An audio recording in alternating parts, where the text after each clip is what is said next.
பொள்ளாச்சி அருகே ஆனைமலை கிராமத்தில் 15 அடி நீளத்தில் மல்லாந்து படுத்தபடி திருக்கரங்களில் திரிசூலம், உடுக்கை, கபாலம், சர்ப்பம் ஆகியவற்றுடன் பிரம்மாண்டமாக படுத்திருக்கும் மாசாணி அம்மனின் வரலாற்றை பற்றி இந்த வீடியோவில் தெரிந்து கொள்வோம். வாங்க வீடியோக்குள்ள போகலாம்.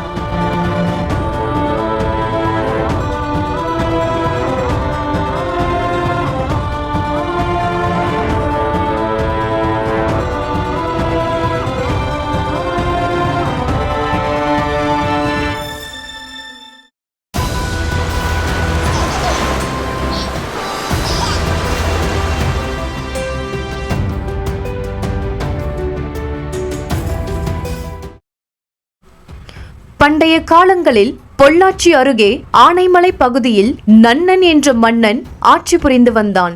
ஒரு நாள் ஒரு முனிவர் மிகவும் சக்தி வாய்ந்த சுவையுடைய ஒரு மாம்பழத்தை கொண்டு வந்து, தாங்கள் இந்த மாம்பழத்தை உண்ண வேண்டும். இது மிகவும் சுவையும் சக்தியும் வாய்ந்த மாம்பழம். ஆனால் ஒன்றை மட்டும் மறவாதீர்கள். இந்த மாம்பழத்தை தாங்கள் உண்டவுடன் அதன் கொட்டையை ஆற்றில் எரிந்து விட வேண்டும் என்று சொல்லி முனிவர் மன்னரிடம் பழத்தை கொடுக்கின்றார். அவர் சென்ற பிறகு மன்னன் அந்த மாம்பழத்தை சாப்பிடுகின்றான். அதன் சுவை சாதாரண மாம்பழத்தை விட அதிகமாகவே இருந்தது. அதன் சுவையில் ஈர்க்கப்பட்ட மன்னன் முனிவர் சொல்வதை செய்யாமல் அந்த பழத்தின் கொட்டையை ஆழி ஆற்றின் அருகே நட்டு வைக்கின்றான். இந்த சக்தி வாய்ந்த சுவைமிக்க மாம்பழம் மீண்டும் மரமாக வளர்ந்து கனியை கொடுக்கும் என்ற நம்பிக்கையில் மன்னன் நட்டு வைக்கின்றான். நாட்கள் செல்ல செல்ல அவன் நினைத்தது போல் மரமாக வளர்கின்றது. ஆனால் இதில் ஆச்சரியம் என்னவென்றால், அந்த மரத்தில் பிஞ்சோ கனியோ ஒன்று கூட விடவில்லை. நாளடைவில் அதில் பூக்கள் மட்டும் தோன்றி உதிர்ந்து விட்டது. அதை பார்த்து ஆச்சரியமடைந்த மன்னன் ஏமாற்றமடைகின்றான். அந்த முனிவர் எங்கே இருந்தாலும் அவரை தேடி கண்டுபிடித்து அழைத்து வருமாறு வீரர்களுக்கு கட்டளையிடுகின்றான். முனிவரை அழைத்து வந்தவுடன் நடந்ததை சொல்கின்றான். அதை கேட்ட முனிவர், நான் தங்களிடம் முன்பே கூறினேன், இந்த கனியின் கொட்டையை ஆற்றில் தூக்கி எறிய சொன்னேன். ஆனால் தாங்கள் அதை நட்டு வைத்து வம்பை விலைக்கு வாங்கிவிட்டாய். இந்த கனி மரத்திலிருந்து வந்த கனியே இல்லை. என் குருநாதரின் தவ வலிமையால் கிடைத்த சக்தி வாய்ந்த பழம் அது. அந்த பழத்தை அவர் எனக்காக கொடுத்தார். ஆனால் சக்தி வாய்ந்த பழத்தை நான் உண்பதை விட நாடாளும் மன்னன் நீங்கள் சாப்பிட்டால்தான் சிறந்தது என்று நான் தங்களிடம் கொடுத்தேன். ஆனால் நான் கூறியதற்கு மாறாக நீ செய்துவிட்டாய். மீண்டும் ஒன்றை சொல்கிறேன், நீ வைத்த மரத்திலிருந்து நாட்கள் செல்ல செல்ல ஒரே ஒரு கனிதான் கிடைக்கும். கிடைத்த அந்த ஒரு பழத்தை தாங்கள் உண்ணவே கூடாது. ஒரு நாட்டில் விளைந்த கனியை மற்றொரு நாட்டில் உள்ளவர்கள் தான் சாப்பிட வேண்டுமே தவிர இந்த நாட்டில் இருப்பவர்கள் அந்த கனியை உண்ணக்கூடாது என்று முனிவர் சொல்லிவிட்டு அங்கிருந்து கிளம்புகின்றார். அதை கேட்ட மன்னன், என் நாட்டில் விளையும் பழத்தை நான் சாப்பிடாமல் வேறு நாட்டிற்கு கொடுப்பதா?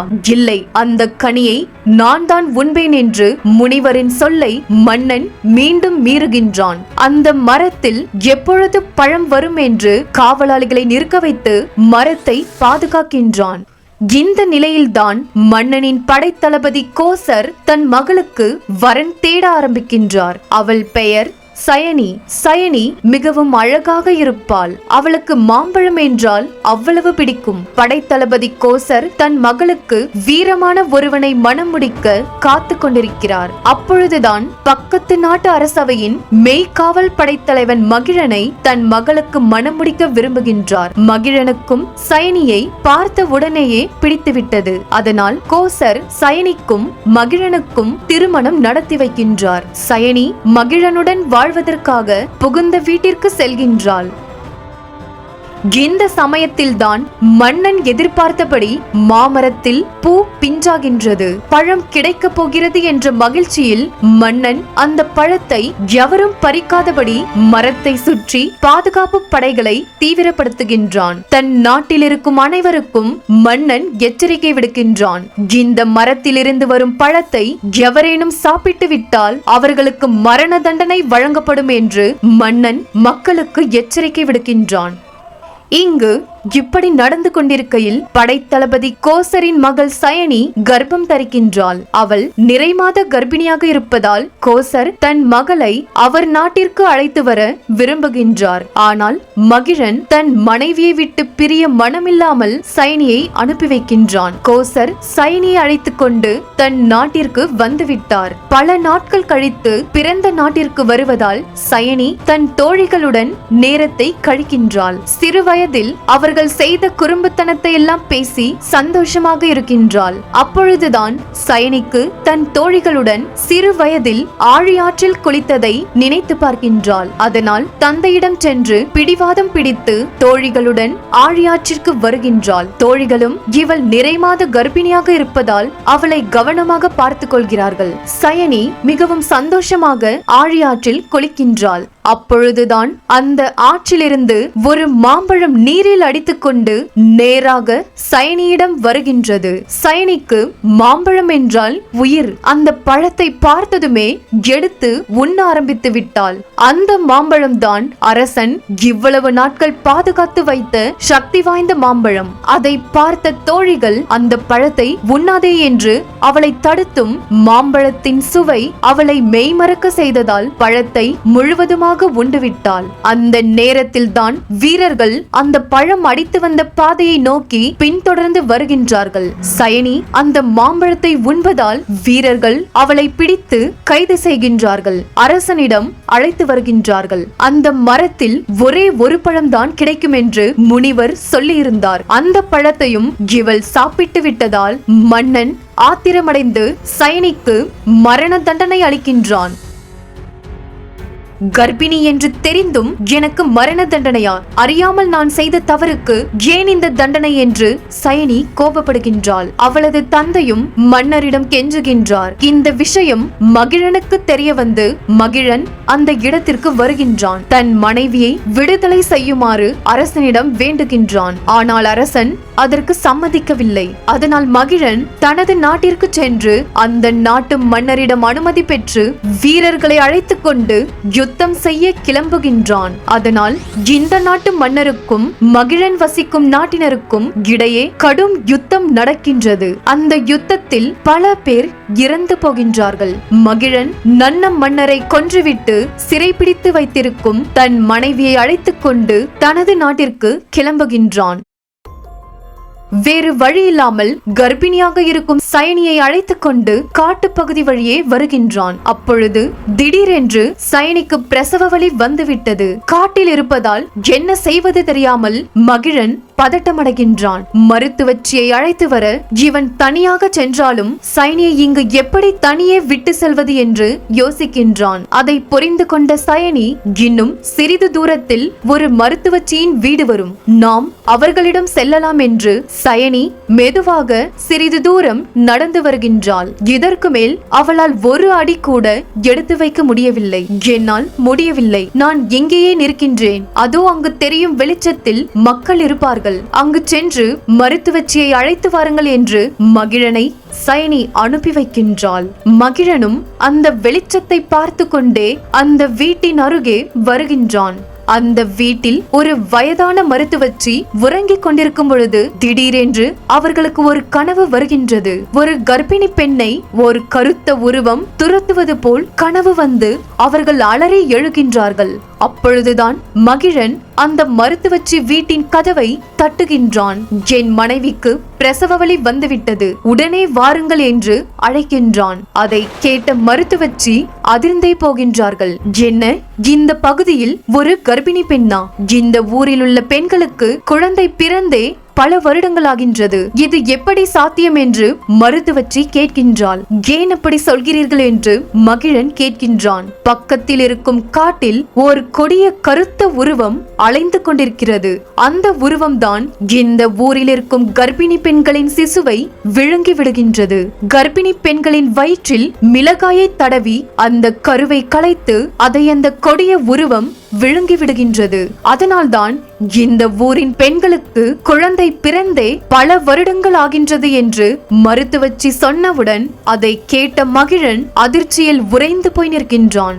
நான் வேறு நாட்டில் வசிக்கின்றேன், என் மனைவியை அந்த காட்டின் அருகேதான் விட்டு வந்தேன் என்று மகிழன் சொன்னதும் இருவரும் பதறிக்கொண்டே அந்த காட்டிற்குள் வருகின்றார்கள்.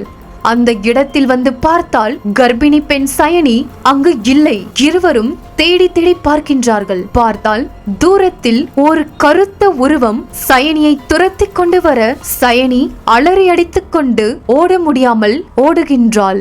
அதை பார்த்த மகிழன் மனைவியை காப்பாற்ற பின்னே ஓடுகின்றான். அப்பொழுதுதான் எதிர்பாராத சமயத்தில் சயனி அங்கே இருக்கும் மாட்டு சாணத்தில் தெரியாமல் கால் வைத்து வழுக்கி கீழே விழுகின்றாள்.